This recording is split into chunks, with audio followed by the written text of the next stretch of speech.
people need to learn about their own bodies and pay attention to their own bodies because they talk to us. We just have to learn how to listen. I love that. Our bodies talk to us. We need to learn to listen.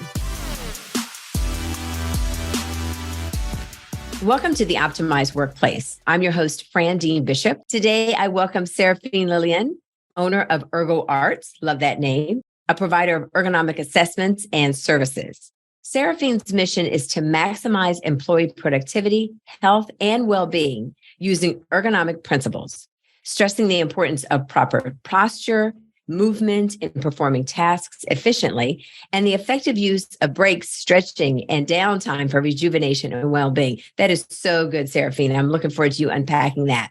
For 20 years, Serafine has practiced in the fields of ergonomics and performed more than, get this, 18,000, she didn't look that old, guys, 18,000 individual ergonomic assessments. She holds a master's degree from San Jose State University in human factors and ergonomics.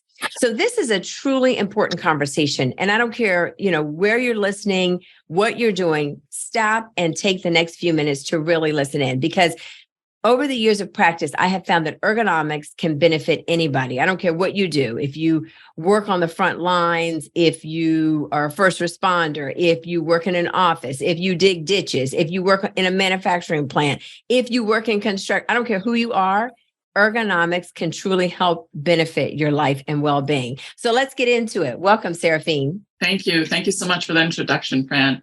And I just wanted to thank you for doing this podcast and for focusing on wellness, because there's so many podcasts out there that focus on how to get yourself healthy if you're not healthy. But what wellness does is it focuses on keeping healthy people healthy. And it sounds like we're kismet. We're really both on the same page. We really want to keep healthy people healthy.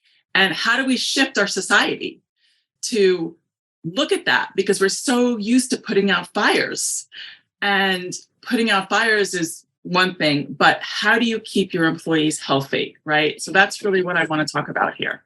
Excellent. So let's get into it. I'd love you to unpack ergonomics for folks that are outside of the expert industry, right? Who, work in whatever they do, but understanding the term, because people hear that term and I think it means a lot of different things to different people. So can you unpack the term first and then also talk about the principles behind ergonomics? Yeah, ergonomics is the study of safe work. And so that could be applied in any environment, whether you're sitting in front of a computer, like you said before, any environment, first responders, people working, building airplanes, warehouse people, anybody that works, whatever their capacity, there's an ergonomic component to it to make sure that whatever the task that the employee is doing, they can do safely. And ergonomics can also be applied to your home, to your kitchen. Is your counter height the right height for you to chop your vegetables? Are you reaching up too high or are you bending down too low when you're chopping your vegetables? So it can be applied in any kind of work that somebody is doing. And so some of the principles of ergonomics, OSHA has defined like 4 risk factors: awkward posture, excessive force, duration, and repetition. So those are 4 of the risk factors that we look at. So for example, I was working in a manufacturing environment, and we had an incident reporting system. So if somebody, had slipped on the floor, it would go to one health and safety person. If someone had a musculoskeletal issue, it would come to me.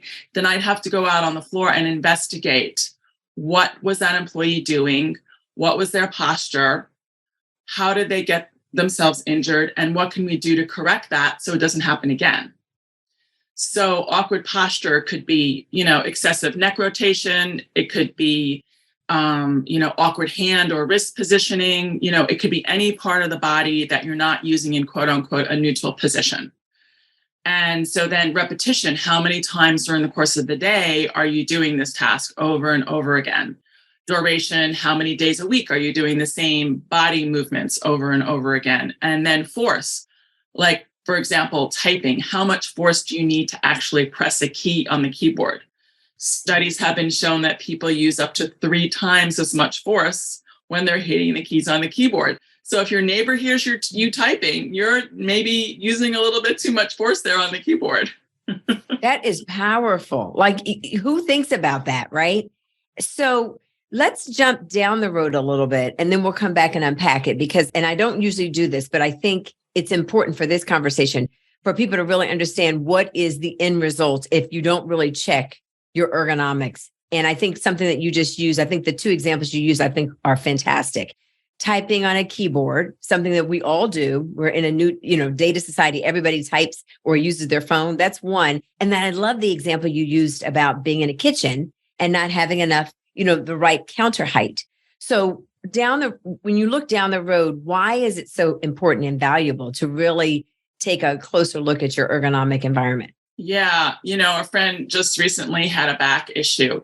And they kept saying to me, I didn't do anything. I didn't do anything. Well, it was 20, 30 years of using your back in a certain way, right?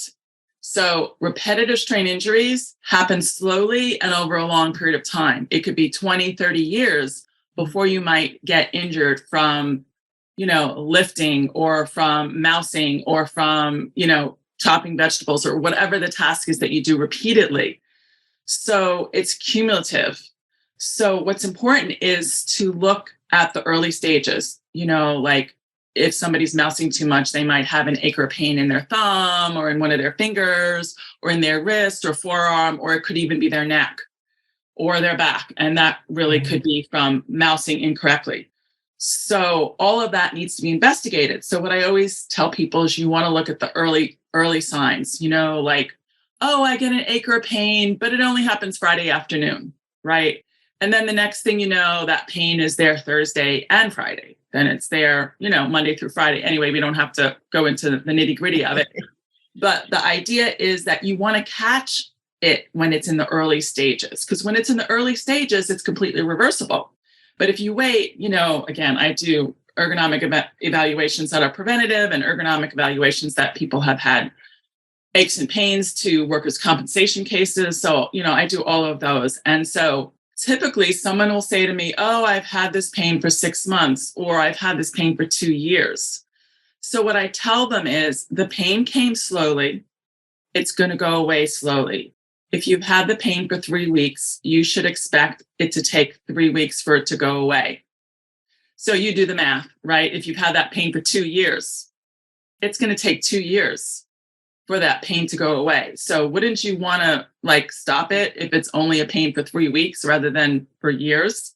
Yeah, you've just blown a lot of people's minds. They're driving along in their car. I can see them now. They're like, oh my gosh, I'm going to have to deal with this for so long. But I think you're saying something incredibly important that you've heard the term, I've heard the term being in industry for so long, but that connection, mind-body connection.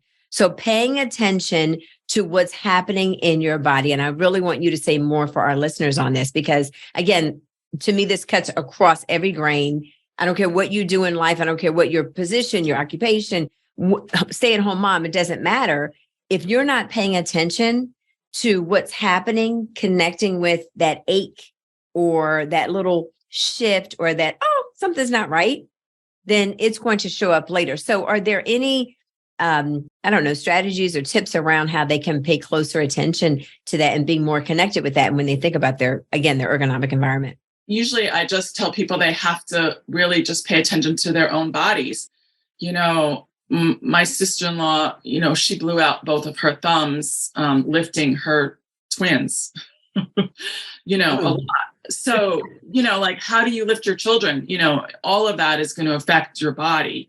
Yeah. So it's a matter, again, of just paying attention to the early warning signs. Do you have pain? Do you have tingling? Do you have numbness? Do you have, any kind of discomfort in the body that you might be feeling?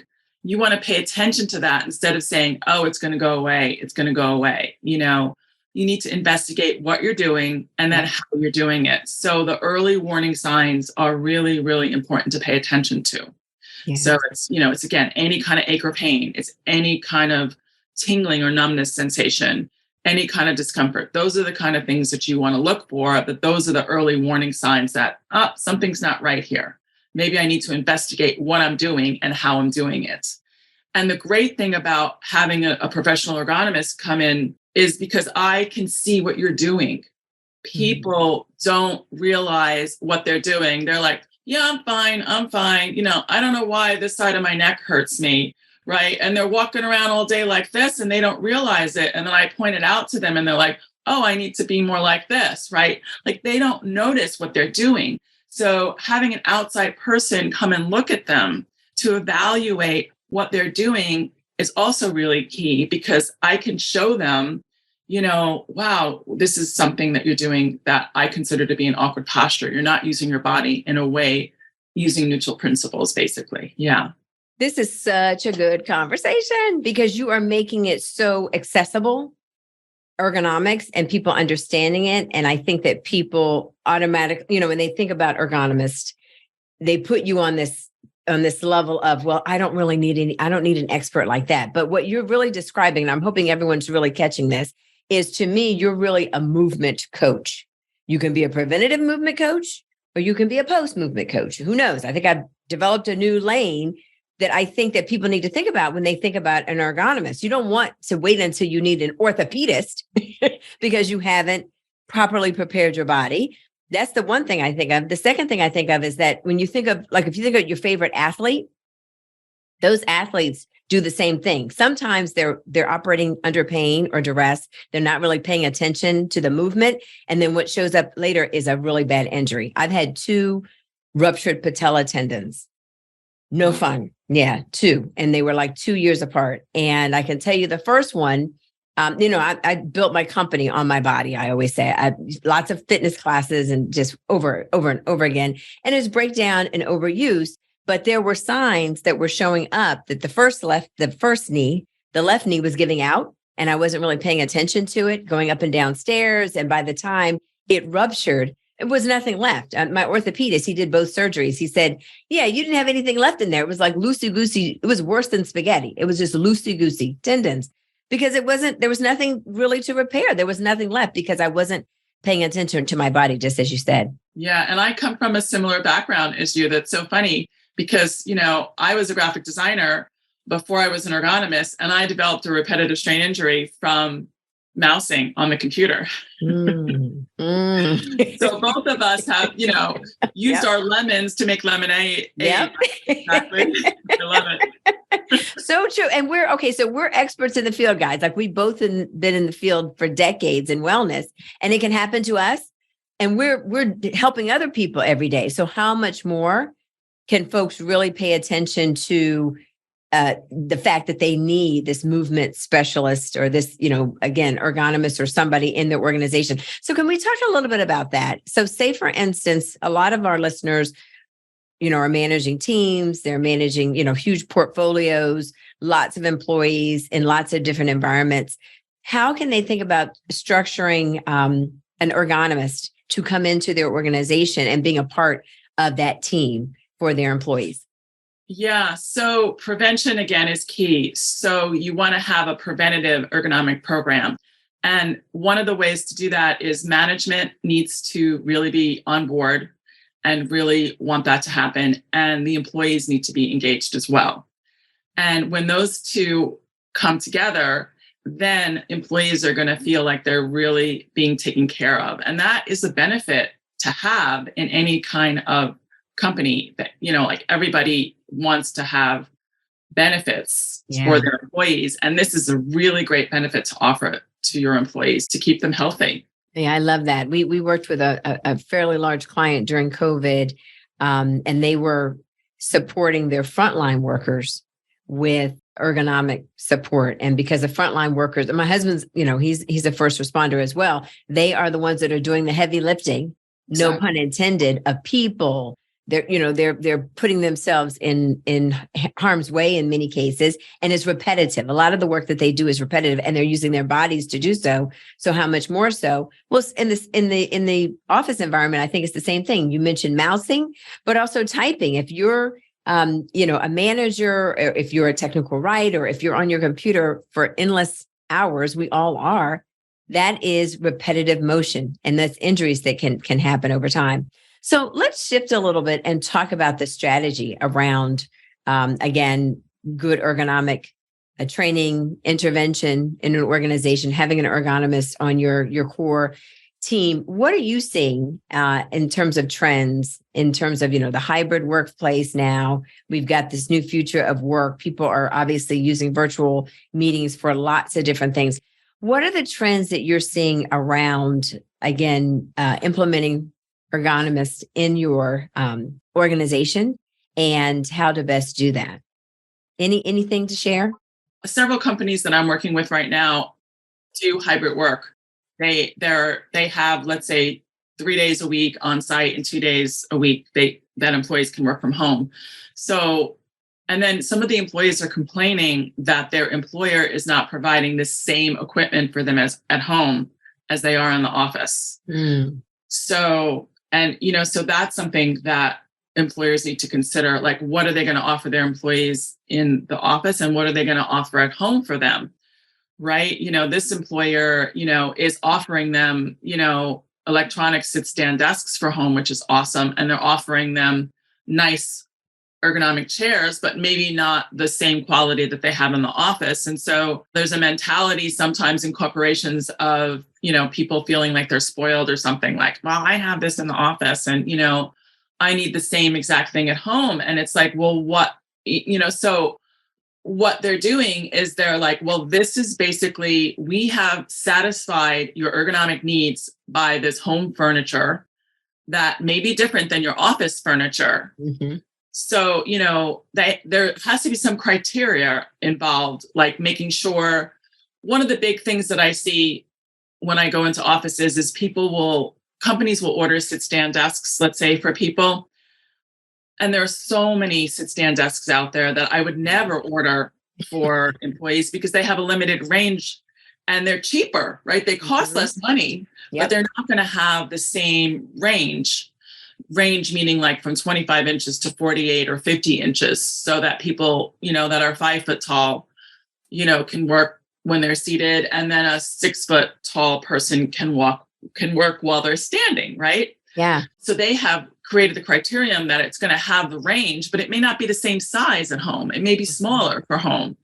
And employees have to just understand, or the management needs to make it clear that they're providing them with good equipment. It might be different, but it's still, quote unquote, good from an ergonomic perspective. Yeah. Does that make sense? Absolutely. I think you're saying a couple of things, which, again, this is not a sales pitch, but folks need to understand there is a level of expertise that's needed when it comes to this. When we used to source ergonomic equipment for a very large government agency, the stipulations is that they gave us some parameters, as you just mentioned, around the spend. They gave us parameters around the quality and what could be used at home versus in office. And all of that is budgetary, especially if you're buying for 2,000 to 3,000 to 4,000 people. So right. I don't care who the person is, there has to be some sort of level of quality, standardization. There should be a process in place. And that's where the expertise comes in, which is what you're providing, is really being able to understand that well and having a different lens. Because if you're just trying to do it as an HR manager or an owner, for instance, you don't really have that lens. And it's just as important, because let's say this is your A player on your team and they go out. I remember years ago, Serafina, when I was really getting into more proposals like RFPs, like larger types of contracts and engagements, I did a ton of technical writing. I wasn't used to doing that. I was used to being on my feet teaching, for 10 hours a day. All of a sudden I was in front of a computer and I literally, I don't know what you call it, but I got the lock finger where my index finger locked up, and it freaked me out. Like it would not move. I went to my orthopedist and he had a hand specialist in there, and I went in, I was just terrified. I was like, what's going on with my finger? I think my finger. And he's like, look, you had to go through physical therapy. Yeah. And I couldn't use it for a while. Let me tell you something. When your A player goes out and can't use a computer for 2 weeks, think about that, folks. That's what we're talking about here. It's not just, it'd be great to have an ergonomist on our team. You need to have that preventative education and that preventative knowledge. as Serafine is talking about. So that's what we're talking about. You need to really think about that. And it could even be you. If you're a sole business owner, solopreneur, you use your hands for just about everything. Am I right?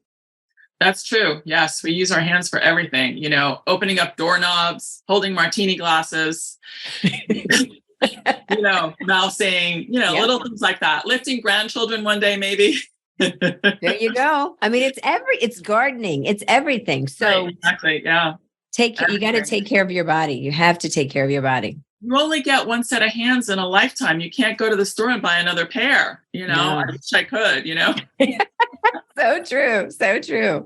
So as we're winding our conversation up, I'm curious if you have any special projects or anything you're really looking forward to in 2023 in terms of, again, this whole idea around ergonomic consultations or even, client projects that you're working on, you're super excited about. Yeah. Well, again, I just love doing what I'm doing. And I have been doing more virtual ergonomic evaluations. And people are like, how do you even do that? But it's really possible. And again, because I've been doing ergonomics for 20 years, like I was doing an evaluation yesterday and I was looking at the guy's mouse and I figured out the exact model number that the mouse was, like just on the camera. And he's like, what? How did you know that? And I said, well, I've been doing this for a while. Yep.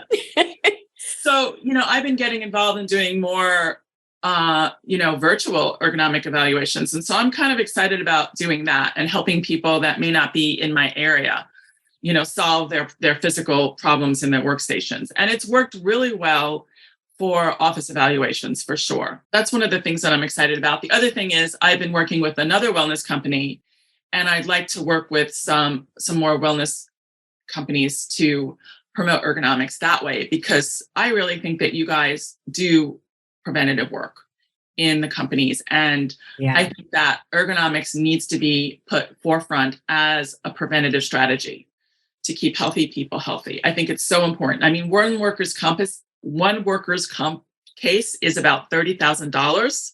And think about how much good you could do preventative wise for your employees with just that amount of money, right? Absolutely. Yeah. So that's a couple of things that I'm looking forward to. The other thing I just wanted to say is that I just read recently that about 80% of Americans will experience neck or back pain within their lifetime. That is a lot of people. So learning how to keep your spine, keep your body in a neutral position is really fundamental. And what would be really wonderful is if there were ergonomics in grade school. Let's teach the young people, how to keep their spine in a neutral position, because technology grows and more people use technology. When I first started out 20 years ago, people were using the computer maybe 3 to 5 hours a day. Yeah. And now they're using it between 6 and 10 hours a day, right? Mm-hmm. So increased sitting or standing, but those are still static positions. In an awkward position and not getting enough movement is just setting our society up for something that might be really scary down the road, especially with the young people. I mean, you see young kids working on computers and they're completely hunched over. And that posture, right. Like sometimes the book bags, the way they carry those book bags. I mean, I was in New York a couple of weeks ago, and you see the little kids catching the metro and things by themselves. And this one little kid, he was hunched over. His shoulders were at his ears. He could barely carry the bag. I'm like, he's already, destitute. I mean, this is horrible. Kid looked, and he couldn't have been more than like 7 or 8 years old. Wow. Yeah. They've done a lot of work on knapsacks and making sure that they're fitting young people well. So there's a lot of information online that people can find to make sure that doesn't happen to their own kid. But that is really important for people to look at, is how do young kids carry knapsacks? Not only use technologies, but, just wander around in their environments, because, they have to carry all these books nowadays. Yeah, absolutely. Cool. So that's something that I'd really like to get involved with. Anybody out there that is doing something with kids, contact me and let's see if we can collaborate to do a preventative program for young kids. Yeah, I'd love to do that. Well, And I was also thinking, since we're here in Washington, D.C., anyone listening who may work for a nonprofit, because I think nonprofits, you have such a large contingency of members and individuals, particularly in the childcare space, right? Huge contingency. I was just actually on a webinar with Department of Health and Human Services, and one component is child and youth welfare, and they're taking care of millions of children. So anyone listening, I think Serafine is right. Please reach out, because again, she can be very instructive, and doing ergonomic evaluations via the virtual setup, I think is fantastic. It's one to many in many cases, but she can also reach across the country. And we did a lot of that during COVID. So we're going to reach back to you